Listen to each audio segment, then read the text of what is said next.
It's so interesting to see the Colorado Secretary of State pretending like they're taking away states' rights to interfere in the federal elections. What's your reaction to this joke? Because I find it to be comical at this point.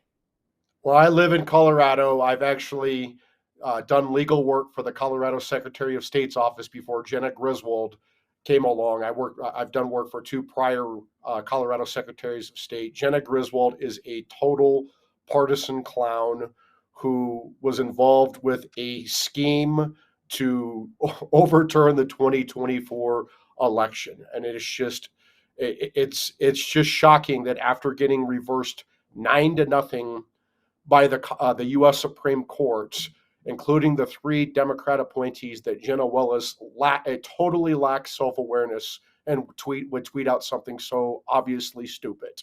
Yeah. Yeah, it doesn't surprise me these days. I mean, even to bring on this challenge was pretty stupid from the beginning because, again, they were citing things from this J6 committee, which, again, was illegitimate. And the evidence that they pretend to have brought forward was not evidence that would ever make its way into a courtroom. And so it was just laughable to hear all of this. But President Donald Trump did react to the ruling earlier today. So let's play his reaction. This was anticipated, but you have to feel pretty good about it. Well, I do, and I was very honored by a 9-0 vote. And this is for future presidents. This is not for me. This is for future presidents, all presidents.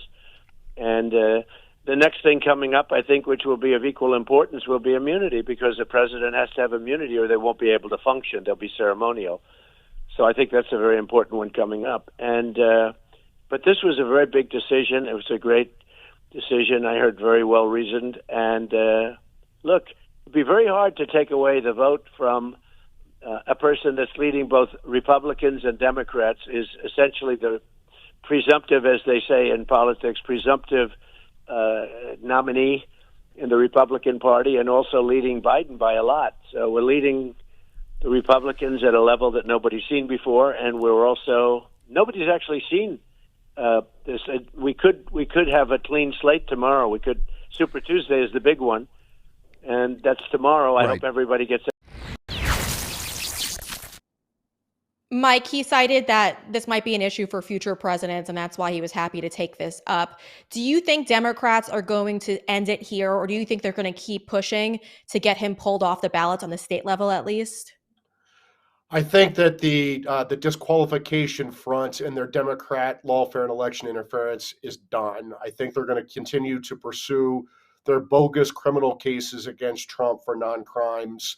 Today was supposed to be the day that Biden's special counsel Jack Smith started his January 6th case in D.C. with D.C. Obama Judge Tanya Chutkan. That didn't happen, as the Article 3 project predicted for a long time, because there's this issue of presidential immunity, which President Trump just discussed. Members of Congress are immune from criminal prosecution for their official acts. So are federal judges. Why the hell wouldn't the president of the United States, any president of the United States, be immune from criminal prosecution for his official acts? Not his private acts, his official acts. For example, Jack Smith is alleging that Trump committed the crime of a crime of objecting to an election because he wanted to fire his acting attorney general. That is an official act. That is a presidential act. He should be immune from prosecution for that, because if not, the Trump 47 Justice Department can charge President Obama and David Barron, who was his legal advisor at the time and is now a federal appellate judge, with capital murder for their extrajudicial drone strike on 2 American citizens, including a minor. The Trump 47 Justice Department can charge Biden for the natural and probable consequence of illegally releasing violent migrants into our country, including the rapes and murders and kidnappings and child sex abuse and all the other violent crimes that these violent migrants are committing, because Biden has opened the floodgate. Do the Democrats really want to go down this path? Because it looks very likely that President Trump will be back in the White House on January 20th, 2025. I don't think the Democrats want to play this game. Yeah, that's why I thought it was a brazen attack on President Trump to even start this argument because, like you just said, he could hold them accountable as well, and rightfully so. He should. So that was interesting to me. How do you think the Supreme Court will weigh in on this? Do you expect this to be unanimous as well? Because it is deeply concerning that they would go after a former president. It should be unanimous, but this one will not be. I think it will be maybe a 6-3, maybe a 5-4 case. I think the Supreme Court is going to establish that the president of the United States, any president of the United States, is immune from criminal prosecution for his official acts. I think the Supreme Court will then remand the case to DC Obama Judge Tanya Shucken to hold an evidentiary hearing to figure out which of Jack Smith's alleged facts against Trump are in his official capacity, presidential capacity versus his personal capacity. That is immediately appealable by Trump to the D.C. Circuit and the Supreme Court of Tanya Shucken.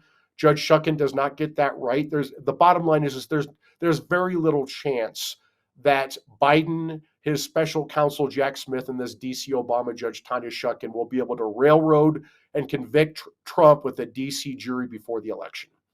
Yeah, I agree with that, and I'm hopeful too as well. Before you go, I wanted to get your reaction to a ruling that came in on last Friday regarding J6ers and the enhancements that were being added to their sentencing. We talked about it earlier in the show, but a lot of these J6ers were given ridiculous sentences, and it was because of these enhancers that, according to the DC Appeals Court, were wrongfully added. What is your reaction to this ruling? And can hundreds of J6ers be hopeful that their sentences will be reduced? It is outrageous. It is unforgivable what the Biden Justice Department and these DC judges, these left-wing partisan hacks, and these cowardly Republican judges in DC have done to these January 6th defendants. January 6th was a lawful protest permitted by the National Park Service that devolved into a riot. And the Biden Justice Department tried to treat it as some grand insurrection, even though they didn't charge insurrection. And they destroyed the lives of so many good Americans who merely trespassed into the Capitol on January 6th. There are three categories of people who were there on January 6th. There were people who were there peacefully, and whether you agree with them or disagree with them, they have an absolute First Amendment right to be there. There were people who trespassed into the Capitol who should be charged with trespass, and there were people who were violent who should be charged more harshly. But the Biden Justice Department, along with these DC judges, lumped them all together as insurrectionists and threw the book at them and destroyed their lives. And they contorted federal criminal statutes like the federal criminal obstruction statute passed after Enron, that the Supreme Court is going to reverse these convictions by the end of June. They use these enhancements for the administration of justice that clearly do not apply to Congress. They apply to federal courtrooms. This is outrageous what they've done. They've ruined these lives. They put them in prison a hell of a lot longer than they deserve, while the Biden Justice Department gives amnesty to BLM and Antifa and Hamas supporters, and the Biden crime family and the abortion industry activists. There is going to be a reckoning when Trump is back in the White House.